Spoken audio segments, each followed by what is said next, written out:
everyone, welcome to your favorite channel. Let's crack 10th and 9th CBSE. This is your educator Urviza Mishra and you are on India's largest learning platform, Unacademy. Guys, Unacademy has lots of benefits for its students. उसमें से कुछ ऐसे benefits हैं जो students चाह के भी नहीं छोड़ सकते, जैसे कि आपको अनअकैडमी पे every day with time table आपको डेली लाइव क्लासेस मिलती हैं, लाइव टेस्ट और क्विजेस मिलते हैं।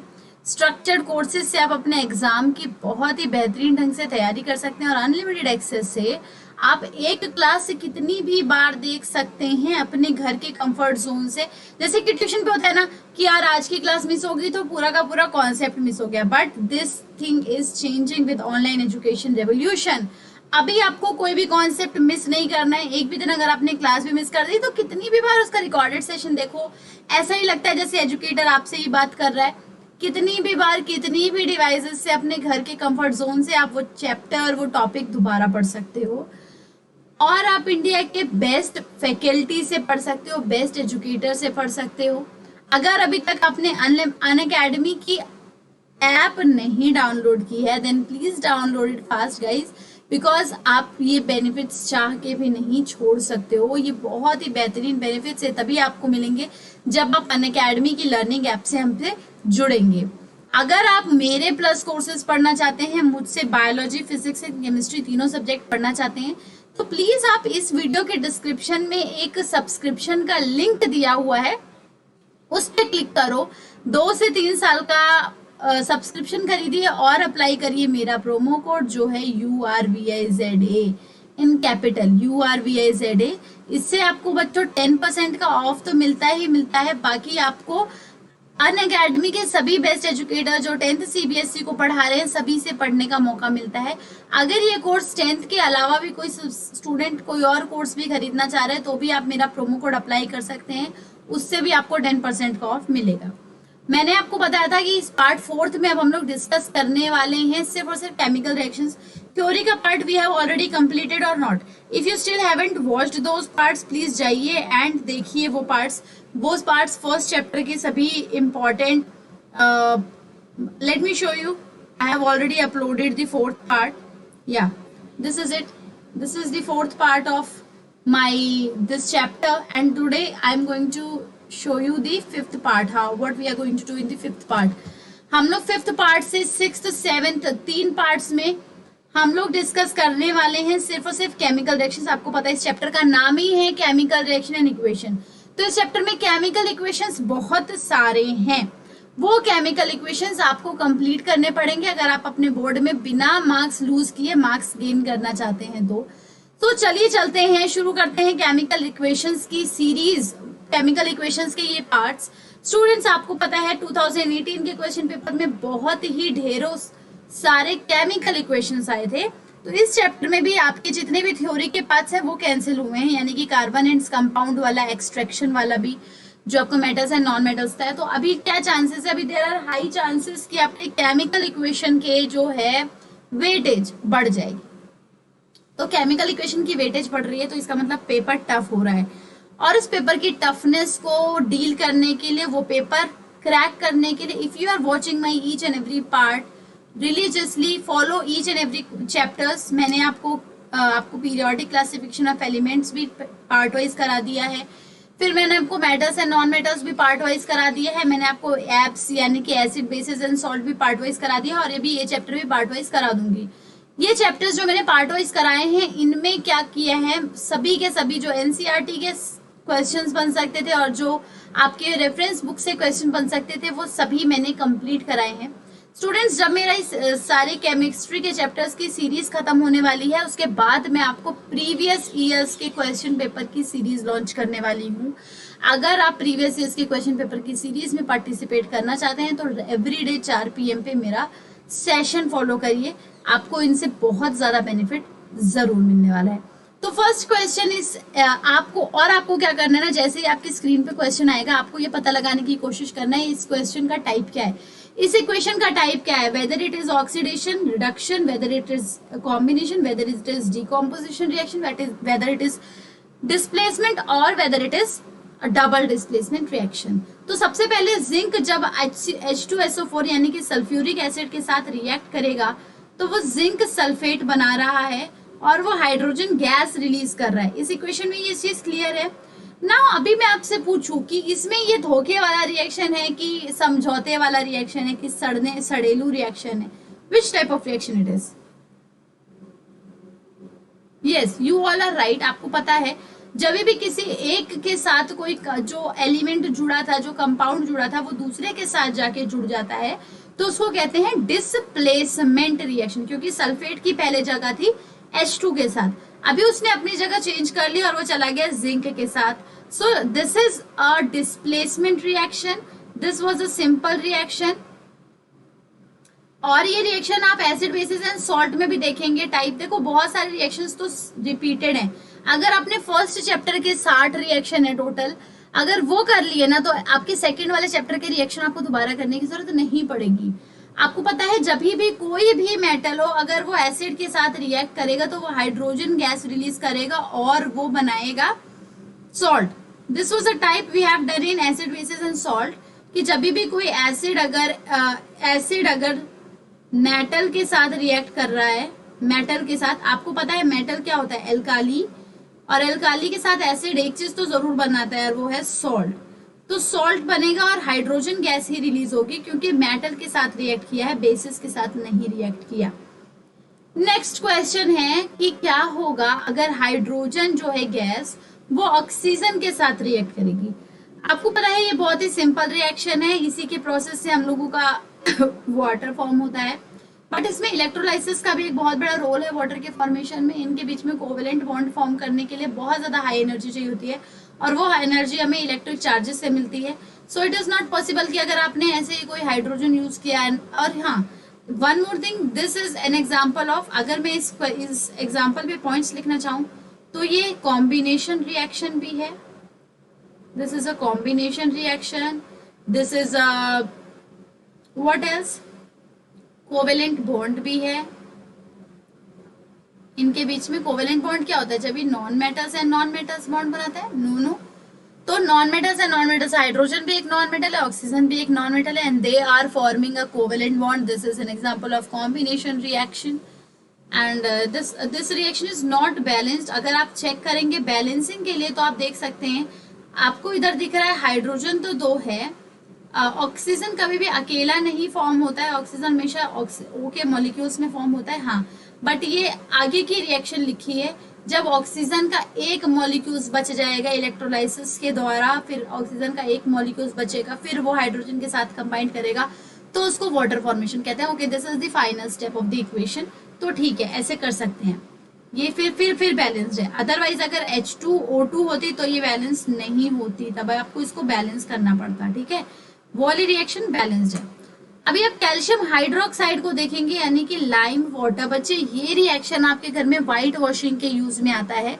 व्हाइट वॉशिंग में जब भी कैल्शियम हाइड्रोक्साइड यानी कि स्लेक्ड लाइम भी जिसको कहते हैं, लाइम वाटर भी जिसको कहते हैं, चूना जो आप घोल देते हैं, ये स्लेक्ड लाइम कैसे बनता है? स्लेक्ड लाइम बनता है क्विक लाइम से। जब कैल्शियम का ऑक्साइड में आप वाटर मिलाते हैं तो बनता है CaOH। ठीक है, कैल्शियम हाइड्रोक्साइड बन जाता है।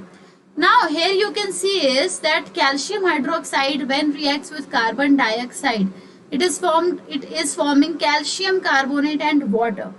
So this is how you can see कि calcium hydroxide reacting with carbon dioxide forming calcium carbonate। ये जो आपकी दीवार की पपड़ी है ये calcium carbonate और बनाती है, इसके साथ ये water बनाती है। So if I ask you which type of reaction is this, can you answer me? क्या ये डबल डिस्प्लेसमेंट है, डिस्प्लेसमेंट है, ये कॉम्बिनेशन है, डिकम्पोजिशन है? Which type of reaction is this? As you can see there is no clear exchange of any compound. यहाँ पे कोई क्लियर एक्सचेंज ऑफ कोई कंपाउंड नहीं हो रहा है। इसके पास का कार्बन उधर चला गया बट ऑक्सीजन स्टिल है, और इसके पास का हाइड्रोजन उधर चला गया, ऑक्सीजन उसके पास भी है। So this equation can not be called any kind of equation. It cannot be categorized into displacement, double displacement or something like that. हाँ, बट इसको आप प्रेसिपिटेट रिएक्शन में जरूर क्लासिफाई कर सकते हैं. This is a precipitate reaction. Precipitate जरूर form हो रहा है. So if somebody asks you which type of reaction is this, you can say this is an example of precipitate reaction. Now one more daily very common reaction that we can see is carbon dioxide का form होना. जो carbon है, carbon जब भी oxygen के साथ react करता है तो वो कार्बन का डाइऑक्साइड बनाता है, कार्बन का ऑक्साइड बनाती है ऑक्सीजन, और वो बनाएगी कार्बन की dioxide. And this formation will also release heat क्योंकि ये एक्सोथर्मिक रिएक्शन होता है कार्बन डाइऑक्साइड का फॉर्म होना. सो this is forming heat and this is also form of combination reaction. अगर आप देखें तो ये कॉम्बिनेशन रिएक्शन भी है क्योंकि दो कंपाउंड्स फॉर्म होके एक कंपाउंड बना रहा है. हीट भी रिलीज हो रही है तो एक्सोथर्मिक भी कह सकते हैं आप इसको. ओके, सो अगर आपसे इस इक्वेशन के लिए क्लासिफाई करना हो तो आप इसको दो कैटेगरी में क्लासिफाई कर सकते हैं. पहला तो सिंपल है कि ये कॉम्बिनेशन रिएक्शन है, दूसरा इसमें हीट इवॉल्व हो रही है तो ये एक्सोथर्मिक रिएक्शन भी है. नेक्स्ट इक्वेशन इफ आई सी कि जब मीथेन जो कि गैस होती है जिसको आप नेचुरल गैस कहते हो, जो कि आप गोबर गैस में भी मिलती है आपको, जब भी मीथेन जो है कभी भी सीवर वगैरह के ऊपर से आप माचिस जलाएंगे तो उसमें आग लग जाती है because methane is produced there. Methane is the production of some bacterias. कुछ बैक्टीरियाज रिएक्ट करके मीथेन वगैरह बनाते हैं. So methane when reacting with oxygen it will form carbon dioxide, water and heat energy. ये कार्बन डाइऑक्साइड बनाएगा, water बनाएगा and heat energy बनाएगा. which type of reaction is this? Again, this you cannot categorize into any decomposition, displacement. You can say that it is an exothermic reaction.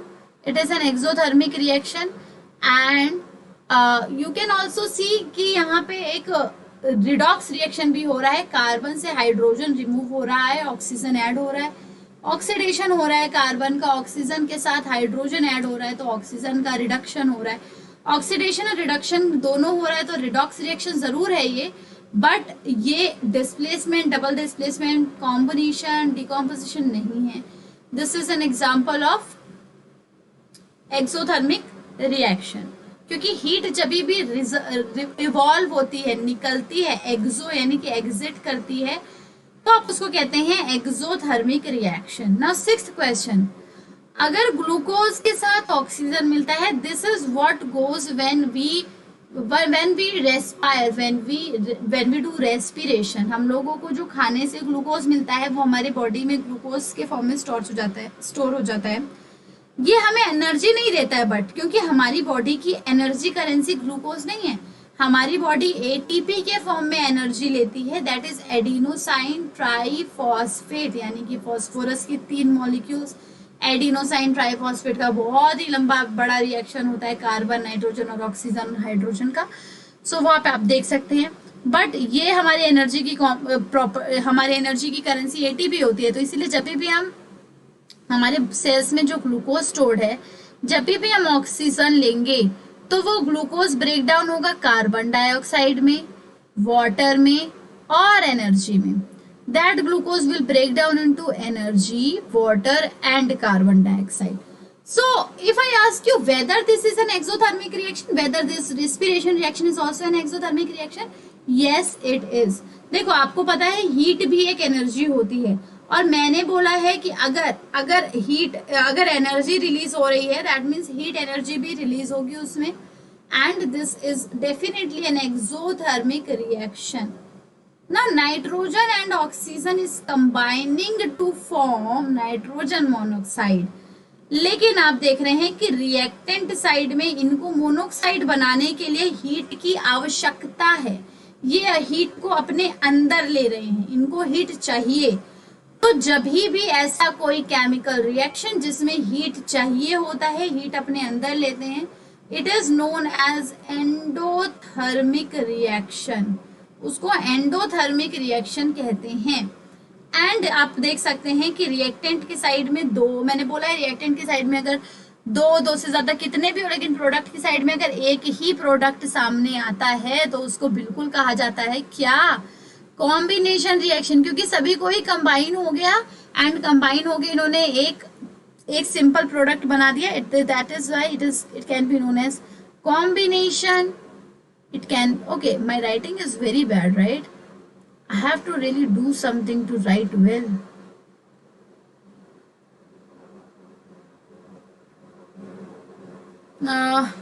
Okay. If pointing it out, I can say कि ये combination reaction भी है, because combine हो रहा है nitrogen and oxygen.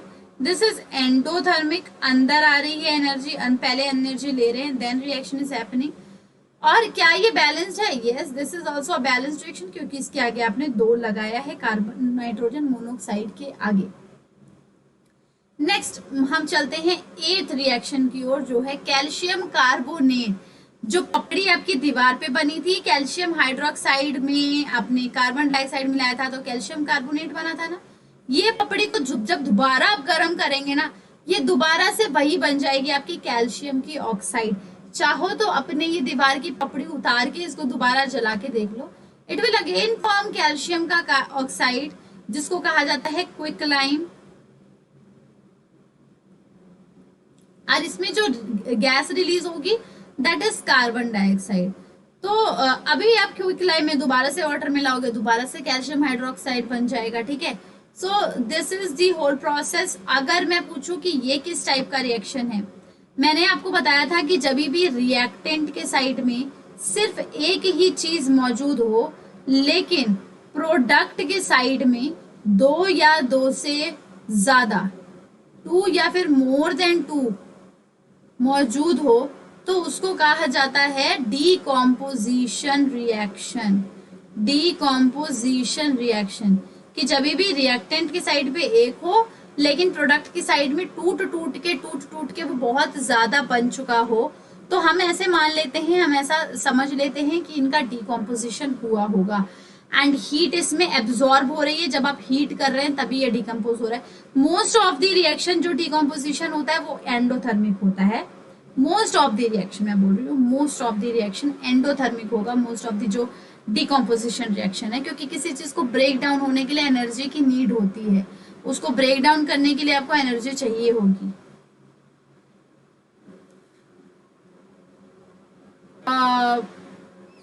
नहीं, ठीक है, it's okay. Similarly potassium chlorate भी है. इसमें भी आप ये ट्राइंगल का साइन ऊपर देख रहे हैं. ट्राइंगल का साइन बच्चे केमिस्ट्री में यूज करते हैं हीट की एंट्रोपी के लिए, हीट की एनर्जी के लिए. एंड ये मैंगनीज ऑक्साइड है, ये कैटलिस्ट की तरह वर्क करता है चीजों रिएक्शन को फास्ट करने के लिए. मैंगनीज, प्लैटिनम, ये सभी वर्क करते हैं as a catalyst. Now when this potassium chlorate is breaking down, it is forming potassium chloride and it is forming oxygen also. तो पोटेशियम क्लोरेट बर्निंग, उसको बर्न करेंगे तो पोटेशियम क्लोराइड में burn हो, टूट रहा है, फिर ऑक्सीजन गैस रिलीज हो रही है. This is an example of which type of reaction? This is also an example of decomposition. Because आप देख रहे हैं कि रिएक्टेंट के साइड में एक ही है, only one molecule is present, and but product के side में there are more than 2 product, 2 and more than 2 product present. So this is an example of decomposition. This is an example of endothermic. जब भी arrow के ऊपर heat लिखा हो या heat का साइन बना हो तो वो एंडोथर्मिक होती है. ओके, नेक्स्ट 10th, हम लोग ऑलरेडी 10th इक्वेशन पे आ गए हैं. Are you feeling any bored और आर यू फीलिंग लाइक कि बहुत कर ले? चलो यार, देखो ये पार्ट्स अगर आप करते रहोगे ना, so you will not need any other book, any other NCERT, any other reference book, because I am completing the whole syllabus. जितना भी एनसीईआरटी, जितना भी रेफरेंस बुक में प्रेजेंट है, जितना भी आपके लिए रेलिवेंट है, I am completing everything. This content is 100% authentic. This content is 100% valid for your board exam. You can follow this blind eyed. Okay, चलिए, जब भी हाइड्रोजन जो होता है क्लोरीन के साथ रिएक्ट करेगा तो ये HCl बनाएगा. कैन एनीवन टेल मी कि HCl क्या होता है? ऑब्वियसली HCl एक बहुत ही स्ट्रॉन्ग एसिड होता है, ये हमारे पेट में भी बनता है. And which type of reaction is this? If I ask you कि ये किस तरीके का रिएक्शन है, तो बच्चों ये रिएक्शन है combination reaction. This is a combination reaction. And is this an endothermic or exothermic? This is not neither an endothermic nor an exothermic, because nowhere has been written whether it is demanding energy or it is releasing energy. So combination reaction के basis पे आप इसको form कर सकते हैं। and acid formation का भी reaction अगर बोला जाएगा तो भी आप ये लिख सकते हैं acid formation का reaction भी, ठीक है। 11th क्वेश्चन देखते हैं। मीथेन जो कि आपकी नेचुरल गैस है, जब भी आप इसको ऑक्सीजन में बर्न करते हैं, अभी नेचुरल गैस है तो यूज तो करना पड़ेगा ना। अभी नेचुरल गैस को सर पे रख के थोड़ी ना घूमेंगे नेचुरल गैस कह के, you have to use it. तो जब भी मीथेन ऑक्सीजन की प्रेजेंस में आप इसको बर्न करेंगे, जो कि आप अपने सीएनजी वगैरह में, घर के खाने में, गोबर गैस में यूज कर सकते हैं, उसमें जब भी आप यूज करेंगे तो कार्बन डाइऑक्साइड रिलीज होगा, वाटर रिलीज होगी और हीट जिसपे आप खाना बना सकते हैं, ठीक है। बायोफ्यूल भी कह सकते हैं इसको, yes this can also be known as biofuel. Biofuel क्या होता है? Which is made from biological things, ठीक है। तो आप इसको बायोगैस भी कहते हैं। एंड जब भी आप मीथेन को, even the cow dung has some methane, ठीक है, जो आपका काउ डंग यूज करते हैं ना आप घर के खाना बनाने में, उपले, जो बच्चे गांव में रहते हैं they must be knowing about it. उपले बनाने में जो आप यूज करते हैं उसमें क्या रिलीज होता है ऑक्सीजन के प्रेजेंस में? जब दैट इज बर्निंग तो कार्बन डाइऑक्साइड रिलीज हो रहा है, वाटर रिलीज हो रहा है और बहुत सारी हीट एनर्जी रिलीज हो रही है।